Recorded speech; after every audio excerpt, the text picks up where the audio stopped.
Hi, I decided to do beauty life hacks for this morning because, well, I have no makeup on and my hair isn't done, so I thought that would be the best time to show you a few tips. I don't know if these are exactly like beauty life hacks, but it is, an easier thing than buying super expensive products. I guess I'll just jump into it. Um, so, you need to have obviously a nice eyebrow pencil. There are a few that you can get from like dollar stores that I obviously don't recommend. This one is LA Colors, and there's the New York Colors, and there is NYC Wet and Wild, and this that I don't find to be as nice as the Rimmel, because they're more greasy and this is more waxy. So this one lasts longer than this one when putting them on. They say it's good to have like a good clean tip, and I agree with that if you're like doing those blocky eyebrow parts.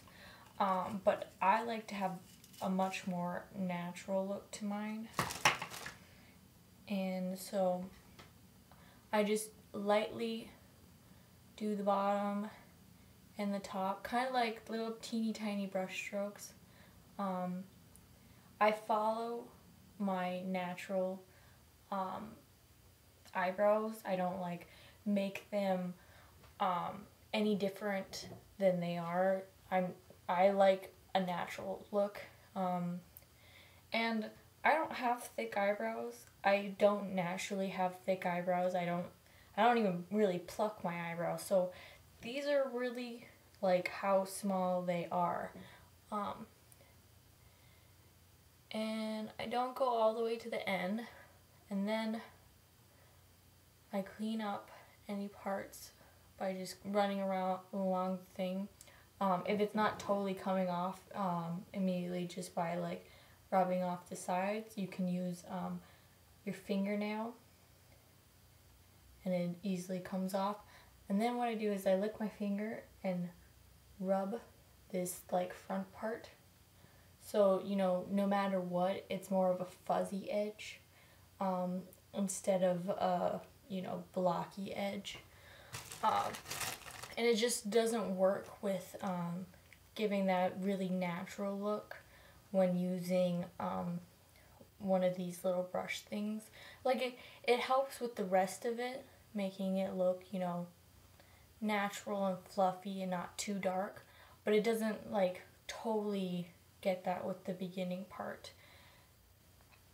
If the natural look is not what you're trying to go for, obviously don't listen to this part, but I look really weird trying to, do this like super precise type thing with that is like nowadays, or even like bigger eyebrows than I have. So that's why I will never do it. And I mean, there's no way to make me look good with it. I don't have that kind of face to myself, and there's nothing wrong with people who do it because I have friends who look really good with it. Oh shit. It's just not something I look good for. And it's like super quick, eyebrows are done. They're nice and filled in. The only reason why I do my eyebrows, which, technically you wouldn't have to because they're dark, is because I have a lot of stress and I end up like ripping out half these hairs on this side. So, I mean, like, there's a full eyebrow and then like funky shit over there. And that's not my thing. Another thing to go with the eyebrow is that there's brow and lash growth accelerator, which I mean, like, you can also get the brow and lash like sealers, which this pretty much is, except it has like minerals and aloe and such in it, and that would just be like on over it. And you do it on your eyelashes too. I like doing it on my eyelashes first and then putting mascara on, because this helps to make like lashes not stick together. And then what I also like doing with this is if you have flyaways like right here, I like to brush them into my hair. And I mean, like, obviously this is a growth serum, and I technically don't need growth in my parting, but it's also pretty much a conditioner, so brushing it in wouldn't do anything to it.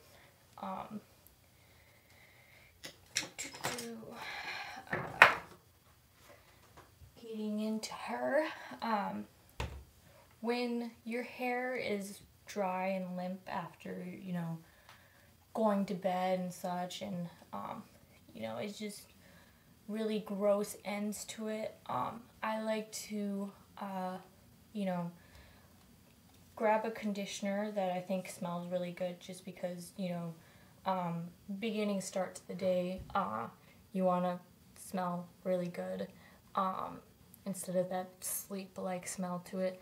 And these are the two conditioners I would use, where I just put a little bit onto my hand and rub it, and then like put it on my hair, and then focus mostly on the ends, just so then when I spritz it with a little bit of water, it like, my hair immediately absorbs in the moisture and the conditioner, and you know, I get all my curls back instead of limpness. And if you want even more, then you put it like up in a ponytail, or a bun, and it curls even more.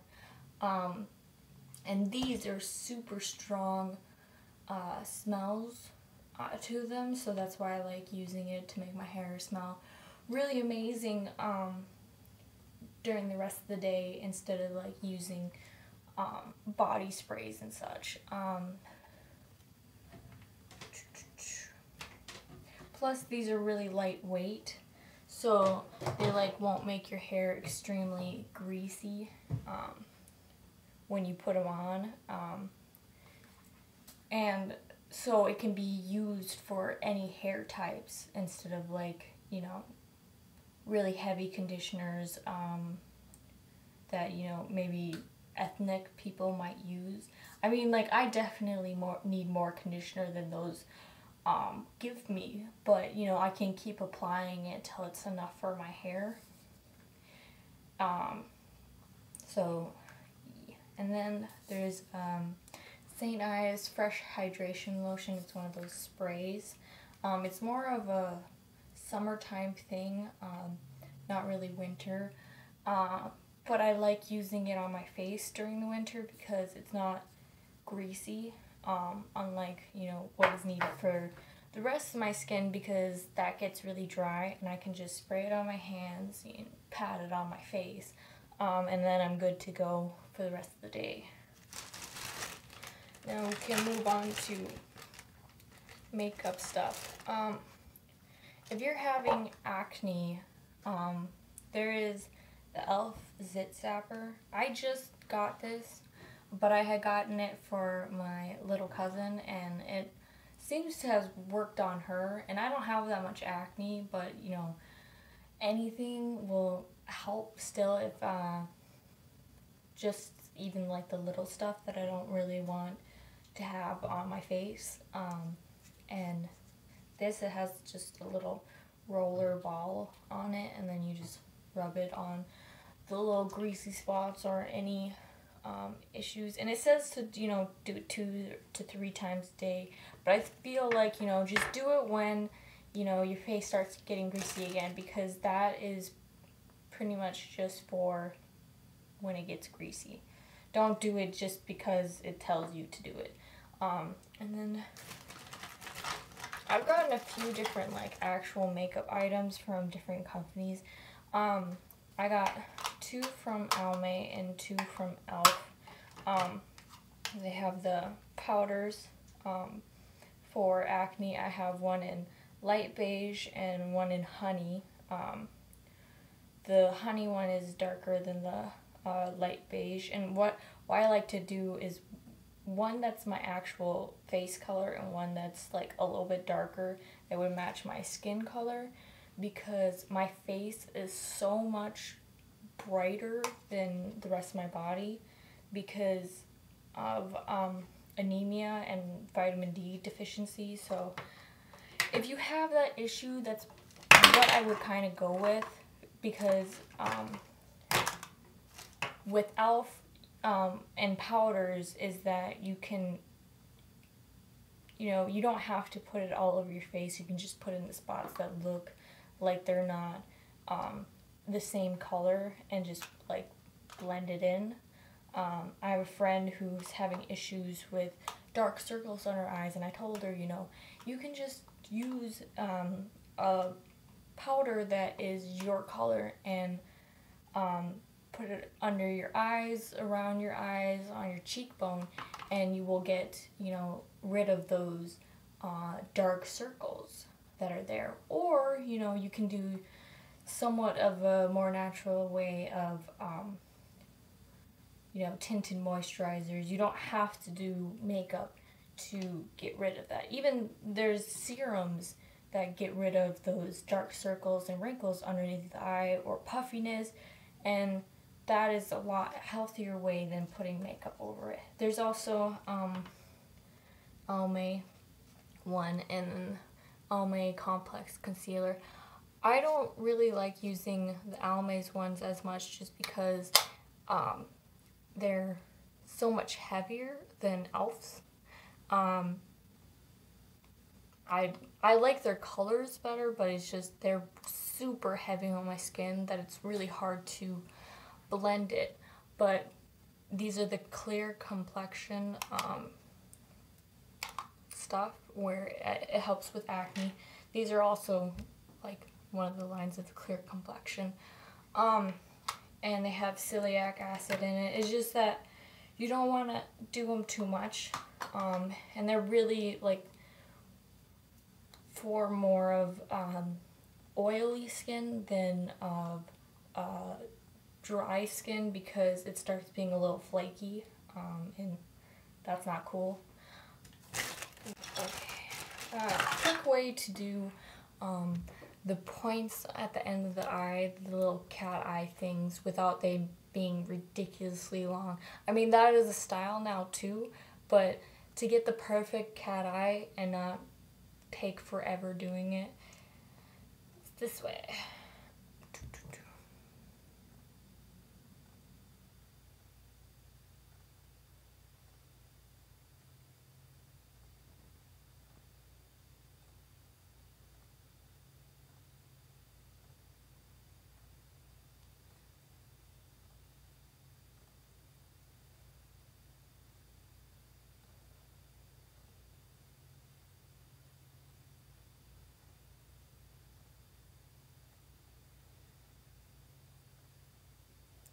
Just make sure everything's even on your eye. And then when it comes to this part, I just like to draw all over it. Not like put tape there. I don't like put a ton of shit there. I don't like spend hours. I don't put a ruler there. I just put a ton of stuff there where it looks really funky. And then I take my finger, straight up with it. Just lick the finger and go straight up. And then it just makes that mark, and then you wipe away that mark.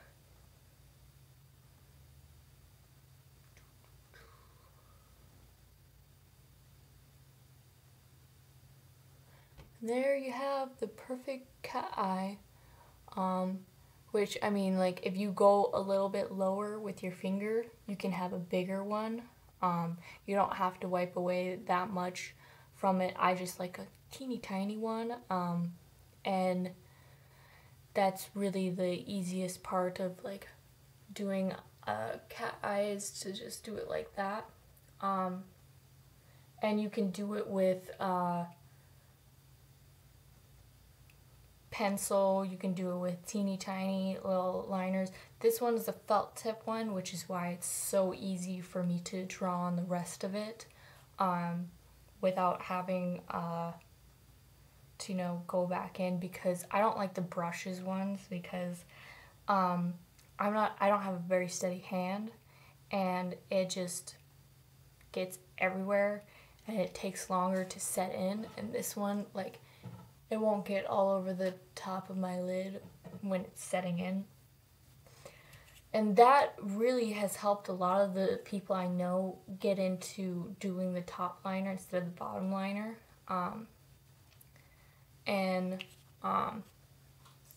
I like the top liner because it does a more bold look to you, makes your eyes bigger, and you know, it doesn't come off as easily as with the bottom one.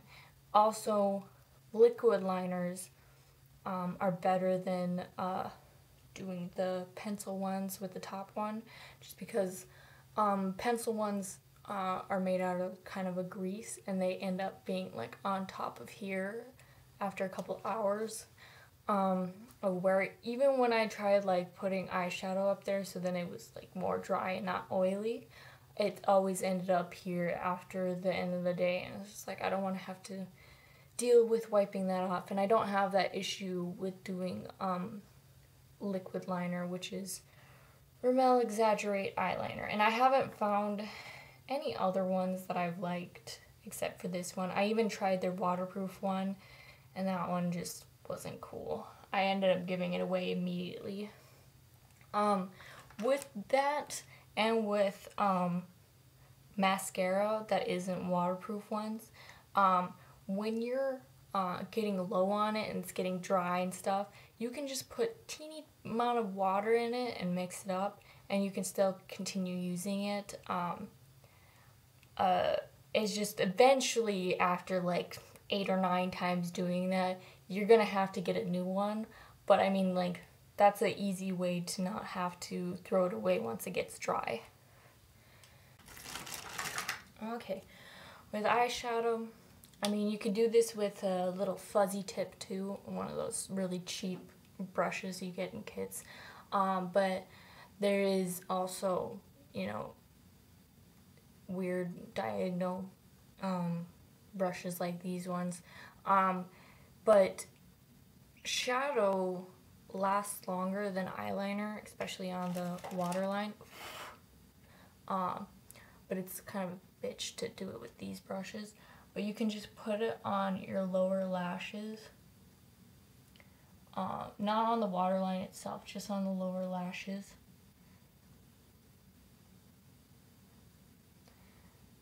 And it gives the appearance of having eyeliner there without having eyeliner. Or you can put it on with eyeliner, and it lasts a lot longer. So if you're doing like, I don't know, big event, going to prom, going to a dance, meeting family, taking, I don't know, photo shoots, you can put it on that part, and with eyeliner pencil, just go on the waterline. I know people to do the top waterline, it's just, I don't know, I feel like it's unnecessary because no one even sees that. The only time I find it more necessary is if you haven't been able to get the top mascara to get close enough to your lashes, and then I would do it. And then it just makes your eyes so much more darker and just, I don't know, it's more of a sultry look to it, I guess. And then you just like curl your lashes, put mascara on and such. Another thing too, okay, what was I talking about? And then you put mascara, and curl your eyebrows, curl your lashes, and then you're good. Another thing is when you have brown eyes, try to work with browns. If you have brown skin too, especially, try to work with brown colors. I obviously am not working with brown at the moment, but usually I stick with, you know, a more brown color just because it looks natural and beautiful and everything like that, and you don't have to make it doesn't like eventually kind of look like you're just owl eyes and such, and like you don't know how to put on your makeup right or something like that, if it just starts to smudge during the day. When it is people with blue eyes, green eyes, I would stick to you know, a black or gray color.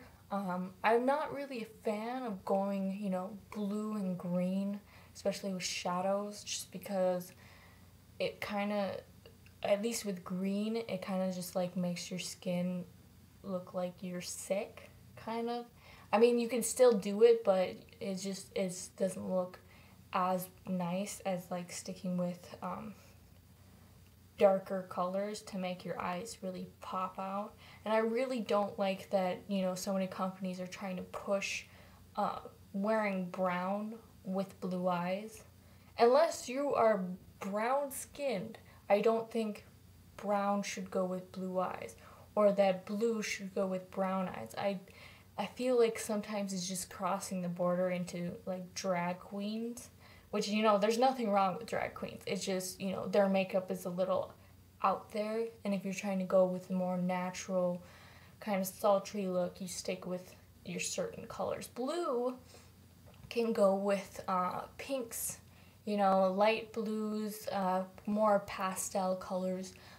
Green can stick with browns, whites, blacks, grays, more earthy colors, and then brown and hazel sticks with, you know, mostly brown, but can sometimes go into the black family if you're really trying to do this dark look to your face. And what else do we got? I think that's it with my little life hacks for right now. Any questions on the techniques, I can easily go over through a message or a comment. Have a good day. Bye.